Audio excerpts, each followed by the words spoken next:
les évolutions récentes de l'Afrique nous y poussent. C'est un continent en forte croissance, plus de 5% par an, forte démographie et une situation politique qui se stabilise dans beaucoup d'États. Nous avons décidé d'investir 125 millions de dollars dans IHS, ce qui va nous permettre de détenir 25% du capital. Nous avions 3 critères. Le premier, c'est vraiment d'investir au cœur de la croissance du continent, puisque c'est ça qui nous intéressait. Et IHS, en étant au cœur du système de la téléphonie mobile, en offrant les infrastructures, les tours qui permettent aux antennes des opérateurs d'être installées, est vraiment au cœur de la croissance à venir du continent.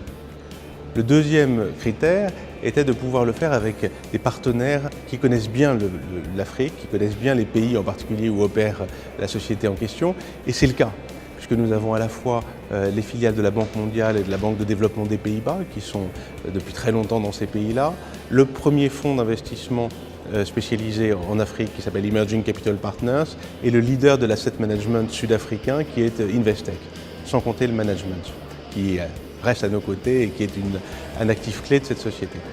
Le troisième critère qui était extrêmement important pour nous, c'était de ne pas trop dépendre de la situation d'un seul pays.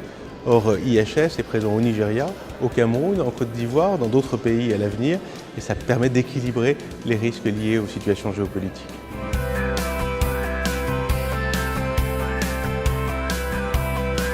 On the continent, we have 600 million people who use telephones, 600 million people who use telephones mostly for voice. That number is expected to be 1 billion or close in the next 5-6 years. So there is massive room for growth. Growth in Africa is expected to be at around 10% over the next 5 years in terms of telecom. That usage patterns are changing. So life now is changing. We don't only talk anymore. We communicate via internet, via email, we have applications, we have social applications, we have professional applications. Africa is 60% on voice. Africa is under 10% when it comes to data, whereas most of the advanced world is 30, 40, 50% on data usage. Any signal that needs to communicate with a telephone or with something similar needs to be transmitted via a tower, a height, 30, 40, 50 meters, depends.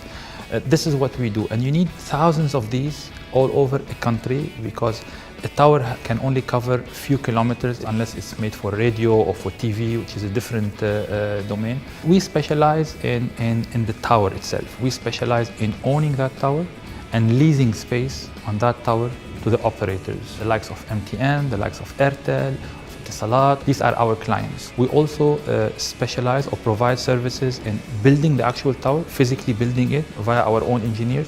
We actually manage, maintain, operate, run the actual tower also with our own engineers. We roughly have 1,000 employees in our workforce. 80% are technicians, engineers. I'm an engineer. Most of the key management are engineers. The size of Africa is huge. The expected growth of telecom is huge.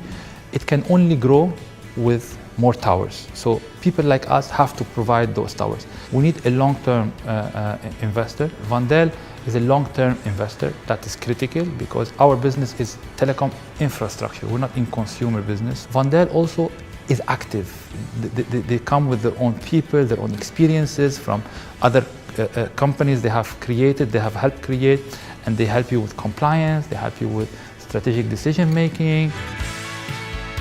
Je suis très confiant. Oui, nous avons l'intention de pouvoir investir davantage au fur et à mesure des contrats gagnés par IHS et de sa diversification et de son développement. D'ores et déjà, nous avons réservé 125 autres millions de dollars pour pouvoir le faire dans les 12 à 24 mois qui viennent. Et au vu des résultats, de la rentabilité et de la qualité du développement de cette affaire, nous pourrions envisager de faire plus.